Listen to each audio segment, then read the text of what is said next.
الحمدللہ والصلاۃ والسلام علی رسول اللہ وعلی آلہ وصحبہ اجمعین، اما بعد۔ اعوذ باللہ من الشیطان الرجیم، بسم اللہ الرحمن الرحیم۔ ادعو الی سبیل ربک بالحکمہ والموعظۃ الحسنہ وجادلہم باللتی ہی احسن۔ رب اشرح لی صدری ویسر لی امری واحلل عقدۃ من لسانی یفقہوا قولی۔ میں آپ سب کا دعویٰ سائیکالوجی کے چوتھے ایپیسوڈ میں خیر مقدم کرتا ہوں۔ السلام علیکم ورحمۃ اللہ وبرکاتہ۔ انشاءاللہ اس ایپیسوڈ میں ہم کچھ سائیکولوجیکل ٹیکنیک سیکھیں گے کہ کس طرح سے لوگوں کے جو بیہیویئر ہیں یا انسانوں کے جو برتاؤ ہیں ان میں ہم کیسے بدلاؤ لا سکتے ہیں۔ تو یہ سائیکولوجیکل ٹیکنیکس، ان کو اسلامائز کر کے انشاءاللہ میں آپ کے سامنے پیش کروں گا اور کچھ ریئل لائف ایگزامپلس آپ کے سامنے دوں گا کہ کیسے آپ دوسروں کے برتاؤ میں، اگر وہ نیگیٹو ہیں یا صحیح نہیں ہیں، ان کو کیسے پازیٹیو برتاؤ میں یا پازیٹیو بیہیویئر میں کیسے چینج کر سکتے ہیں۔ امام مالک رحمہ اللہ، جب آپ چھوٹے تھے تو شاید بہت کم لوگوں کو اس بات کا پتہ ہوگا کہ امام مالک رحمہ اللہ بچپن میں سنگر بننا چاہتے تھے بڑے ہو کر، یعنی کہ he wanted to become a singer. لیکن ان کی والدہ نے بنا سنگنگ کو برا کہے اور بنا میوزک کے خلاف بولے امام مالک کی جو ایسپریشن تھی، ان کی جو خواہش تھی، ان کا جو آبجیکٹو تھا یا ان کا جو گول تھا سنگر بننے کا، اس کو چینج کر دیا، اس کو بدل دیا اسکالر بننے کی طرف، عالم بننے کی طرف۔ الحمدللہ۔ تو یہ کیسے ہوا؟ لوگوں کے جو ایکشنز ہیں، لوگوں کے جو اعمال ہیں، لوگوں کے جو بیہیویئر ہیں، وہ ان کے گول سے جڑے رہتے ہیں، یعنی کہ ان کے مقصد سے جڑے رہتے ہیں۔ جیسا مقصد ہوگا ویسے ہی ان کے اعمال، ویسے ہی ان کے برتاؤ اور ان کے بیہیویئر ہوں گے۔ تو اگر ہم کسی کا مقصد بدل دیں تو اسی مقصد کے تحت ان کے اعمال بھی، ان کے بیہیویئر بھی اور ان کے برتاؤ میں بھی چینج آ جائے گا۔ جیسے مثال کے طور پر سچن تینڈولکر جب چھوٹا تھا تو وہ کرکٹر بننا چاہتا تھا، تو اب اس کے بیہیویئر جو تھا یا اس کے جو ایکشنز تھے وہ کیا تھے؟ وہ اپنا میکسیمم ٹائم کس چیز میں لگاتا تھا؟ تو پتہ چلتا ہے کہ اس کا میکسیمم ٹائم جو تھا وہ کرکٹر بننے کی وجہ سے جو ہے وہ صرف نیٹ پریکٹس میں لگاتا تھا۔ محمد علی کلے رحمہ اللہ، جن کا اصلی نام کیشیس کلے تھا، محمد علی وہ باکسر بننا چاہتے تھے، بلکہ ورلڈ چیمپئن، باکسنگ کے ورلڈ چیمپئن بننا چاہتے تھے۔ ان کے جو کوچ تھے اینجلو ڈنڈی، وہ کہتے ہیں کہ Muhammad Ali was the first guy to hit the gym and he was the last guy to leave the gym, یعنی کہ سب سے پہلے جو شخص جم میں داخل ہوتا تھا وہ محمد علی تھا، اور جو سب سے آخر میں جم سے باہر نکلتا تھا وہ بھی محمد علی کلے تھے۔ تو اس کا مطلب ہے کہ ان کا میکسیمم ٹائم جو تھا وہ ورلڈ باکسنگ چیمپئن بننے کے لیے اس کی پریکٹس کرنا، جم جانا، ایکسرسائز کرنا، اس میں صرف ہوتا تھا۔ بتایا جاتا ہے کہ محمد علی کے پاس اتنے پیسے بھی نہیں ہوتے تھے کہ وہ بس کر کے اپنے جم تک جائیں، اور ان کا جم ان کے گھر سے 11 کلومیٹر دور تھا۔ How many kilometres? 11 کلومیٹر، سوچیے آپ۔ تو وہ daily he used to run from his house to the gym 11 kilometers and then again he used to run from his house 11 kilometers back to home۔ 11 kilometre running کر کے جم جاتے تھے اور 11 kilometre رن کر کے واپس آتے تھے۔ تو محمد علی کا مقصد تھا ورلڈ باکسنگ چیمپئن بننا، اور اسی کے تحت ان کے ایکشنز تھے، اسی کے مطابق ان کے جو تھے بیہیویئر تھا ان کا، اور ان کا برتاؤ، ان کی روزمرہ کی زندگی اسی کے مطابق تھی۔ پھر محمد علی ورلڈ باکسنگ چیمپئن بن گئے۔ اس ٹائم پہ ان کا نام کیشیس کلے تھا، مسلمان نہیں ہوئے تھے، اور ورلڈ باکسنگ چیمپئن بننے کے بعد ان کے اندر بتایا جاتا ہے کہ بہت تکبر آ گیا تھا۔ He was very arrogant. ان کا ایک بہت ہی مشہور مقولہ ہے، وہ کہتے ہیں کہ it is hard to be humble when you are as great as I am, یعنی کہ جتنا میں گریٹ ہوں، اگر کوئی اتنا گریٹ ہو جائے تو اس کے لیے خاکساری، اس کے لیے تواضع اختیار کرنا، انکساری اختیار کرنا اس کے لیے بہت مشکل کام ہے۔ یعنی جب آپ میرے جیسے گریٹ ہو جائیں گے, if you are as great as I am, Muhammad Ali کہتے تھے, تو یعنی میرے لیے تواضع, خاکساری, انکساری, یہ چیزیں اختیار کرنا میرے لیے بہت مشکل کام ہے. So he was so arrogant before he became a Muslim. مسلمان ہونے سے پہلے وہ بہت زیادہ ان کے اندر کبر اور تکبر پایا جاتا تھا. امریکہ میں ایک لا تھا, جب بھی اگر امریکہ کسی کنٹری سے وار میں ہے تو اس طرح کے لوگوں کو جو ہے وار کے لیے بھیج دیا جاتا تھا. یعنی کہ جو ورلڈ باکسنگ چیمپئن ہے, جو بھی اس طرح کے لوگ ہیں, تو ان کا اگر نام آ جاتا تھا اور وہاں پہ سولجرز کم پڑ رہے ہیں تو وہ ان کو بھیج دیتے تھے. محمد علی کا نام نہیں آیا, ان کا نام تھوڑا نیچے تھا. تو امریکہ کی وار چل رہی تھی ویتنام سے, اور ان کا نام وہاں پر جو ہے وہ نہیں آیا. اسی دوران امریکہ ویتنام وار کے دوران محمد علی نے اسلام قبول کر لیا. محمد علی نے کیا قبول کر لیا؟ اسلام. یعنی کیشیس کلے سے اب وہ محمد علی ہو گئے. اور امریکہ ویتنام وار چل رہی ہے اور پتہ چلتا ہے کہ ان کا نام آ جاتا ہے, اور امریکن آرمی سے ان کو کال آتا ہے کہ آپ جو ہے فوراً ویتنام آ جائیے, and you have to serve in the American army. Muhammad Ali کو بلایا جاتا ہے ہیڈ کوارٹرز میں اور کہتے ہیں آپ کو امیڈیٹلی ویتنام جانا پڑے گا. محمد علی کہتے ہیں کہ میں ویتنام نہیں جاؤں گا. اور وہ لوگ کہتے ہیں کہ آپ جو کہہ رہے ہیں اس کا مطلب جانتے ہیں آپ؟ You are refusing to serve in the American army. اس کے کانسیکوینسز کیا ہوں گے, اس کے نتائج کیا ہوں گے؟ محمد علی نے کہا کہ میں ویتنام نہیں جاؤں گا چاہے کچھ بھی نتائج ہوں, کیونکہ میرا ریلیجن, میرا دھرم, میرا مذہب اس بات کی اجازت نہیں دیتا کہ میں معصوم لوگوں کی جان لوں. اس لیے میں ویتنام نہیں جاؤں گا اور امریکن آرمی کو سرو نہیں کروں گا, اور اس کے لیے اگر مجھے کچھ بھگتنا بھی پڑے گا, کچھ سزا بھی ملے گی, تو میں اس کے لیے تیار ہوں. تو وہ لوگ کہتے ہیں کہ آپ کو پتہ ہے یہ کہنے کی وجہ سے you will be find $10,000 American dollars. آپ سوچیے 1960s میں 10,000 امریکن ڈالر کتنے ہو جاتے ہیں؟ آج بھی ہم حساب لگائیں گے تو یہ 8 لاکھ کے قریب یہ رقم ہو جائے گی. اور 8 لاکھ روپے یا 10,000 امریکن ڈالرز 1960 میں بہت بڑی رقم تھی. پھر انہوں نے کہا کہ صرف $10,000 ہی نہیں بلکہ تمہارا پاسپورٹ بھی ضبط کر لیا جائے گا, تم کہیں ٹریول نہیں کر سکتے, اور اس کے علاوہ تمہارا جو ورلڈ باکسنگ چیمپئن کا ٹائٹل ہے وہ بھی تم سے چھین لیا جائے گا.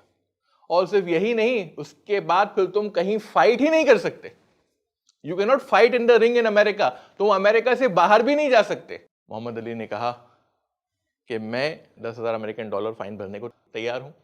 تم میرا ورلڈ باکسنگ چیمپئن کا ٹائٹل لینا چاہتے ہو لے لو, تم چاہتے ہو کہ میرا پاسپورٹ ضبط ہو جائے تو وہ بھی ضبط کر لو, تم چاہتے ہو کہ میں کبھی فائٹ نہ کر سکوں رنگ میں تو اس کے لیے بھی میں تیار ہوں, لیکن میں معصوم لوگوں کی جان لینے کو تیار ہوں, کیونکہ میرا دھرم, میرا مذہب, میرا ریلیجن اس بات کی مجھے اجازت نہیں دیتا کہ میں معصوم لوگوں کی جان لوں, اور ویتنامیز میرے لیے معصوم ہیں. انہوں نے میرا کیا برا کیا ہے؟ تو آپ سوچئے محمد علی جو کہ ورلڈ باکسنگ چیمپئن بننا چاہتا تھا, تو ان کی اس وقت پر ان کا مقصد کیا تھا؟ ورلڈ باکسنگ چیمپئن بن جانا, پیسہ بہت کما لینا, فیمس ہو جانا, پوری دنیا میں سب سے معروف شخص ہو جانا, یہ مقصد تھا. تو اسی کے تحت ان کے ایکشنز بھی تھے, یعنی کہ مقصد دنیاوی تھا تو ایکشنز بھی دنیاوی تھے. لیکن جیسے ہی محمد علی نے اسلام قبول کیا تو ان کی دنیاوی سوچ جو ہے وہ بدل گئی, کس میں؟ اخروی سوچ میں, یعنی آخرت کی سوچ میں. وہ آخرت کے لیے ساری دنیا کو قربان کرنے کو تیار ہے.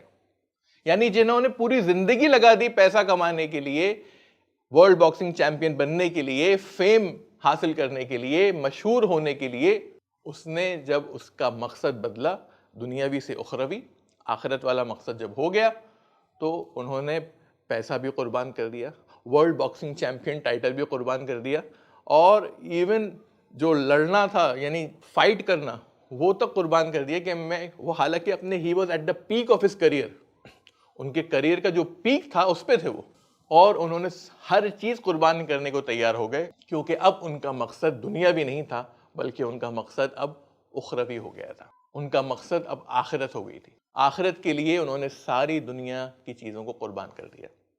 اور پھر کیس لڑا, He fought the case. 5